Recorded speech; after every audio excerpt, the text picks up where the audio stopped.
February 11, 1993, Thursday 9:30 p.m. A new episode of the rising sitcom called Seinfeld was about to start. Unaware to anyone's knowledge, this episode was about to change the course of American TV history and perhaps society itself with just 8 words. We're not gay. Not that there's anything wrong with that. No, of course not.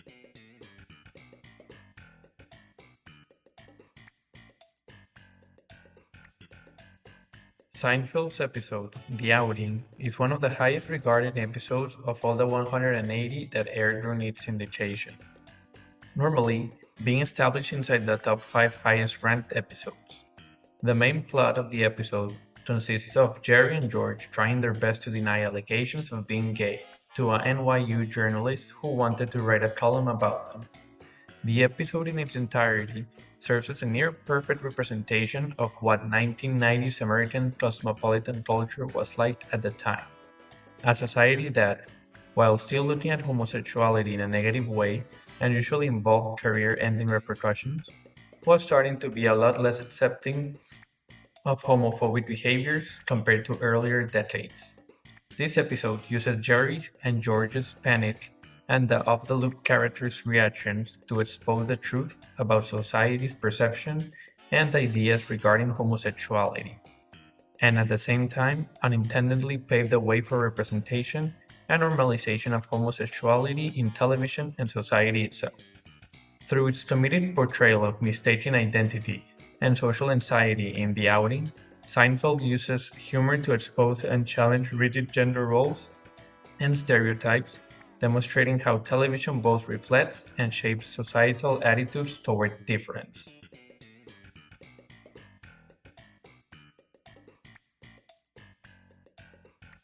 Cultural theorist Stuart Hall once mentioned about an idea called the other. He stated that stereotyping, in other words, is part of the maintenance of social and symbolic order.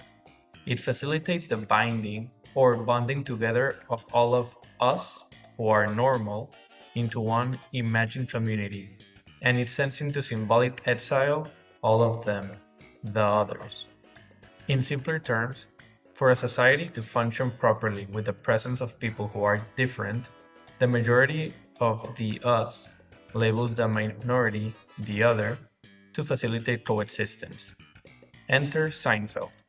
During the span of the 22-minute episode, Jerry reveals that he has been misunderstood as gay in several occasions because he is single, thin, and neat. The masquerade is over.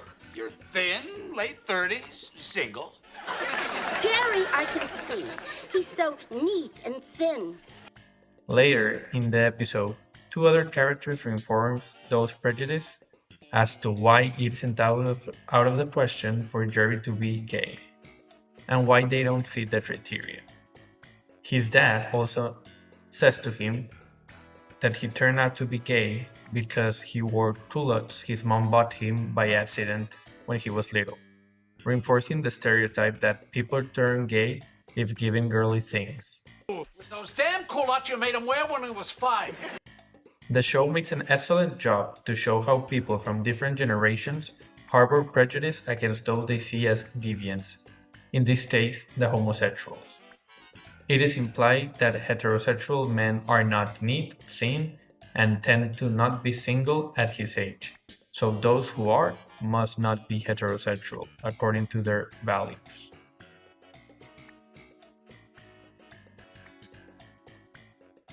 Julie Dacci states that the binaries male, female, masculine, feminine, and the conventional ways of thinking and enacting gender that they legislate, perpetuate, and underwrite are nonetheless hard to dislodge. The meaning of this is that within society, it is hard to change the perception of people on what they already consider masculine or feminine. Some actions or objects are attributed to a gender, as if it were something intrinsic. In this case of The Outing, we see Jerry become self-conscious of his actions after being labeled as homosexual, in order to protect his masculinity and sexual orientation. Shortly after being thought as gay, He denies the already planned outing to the sauna with George and Kramer in front of Sharon, the NYU reporter, in order to protect his credibility as a heterosexual. Hey, come on, let's go. I thought we were going to take a steam.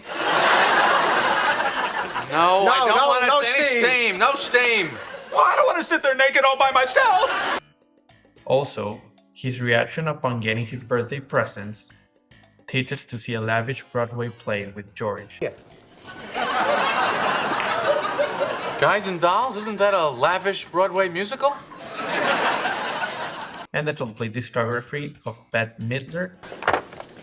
The collected works of Bette Midler. Were very unenthusiastic because of the implication of him going on a supposed date with his friend to see a play, and him listening to a singer whose followers are predominantly women or LGBT plus community. These situations showcase perfectly how predetermined ideas of masculinity and femininity can enclose one's behavior in its set gender or sexual orientation.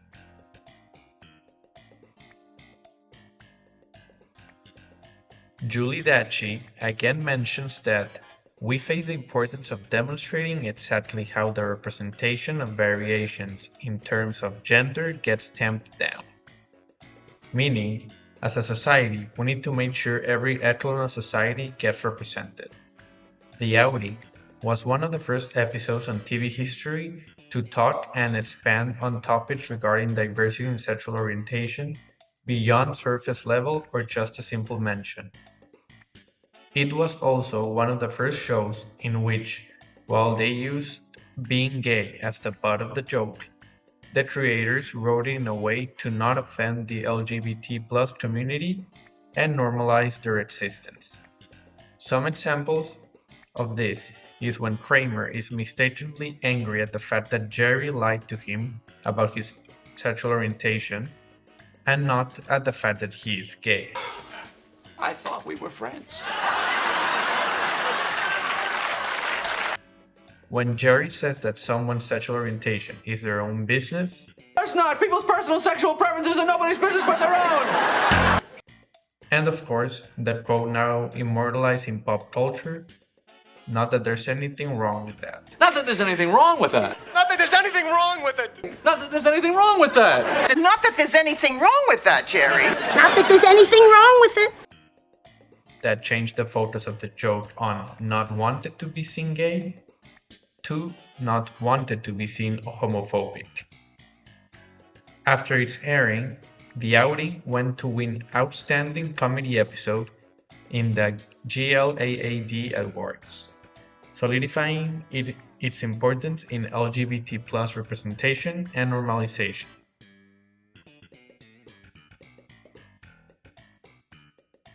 The Outing stands as more than just a landmark in sitcom history.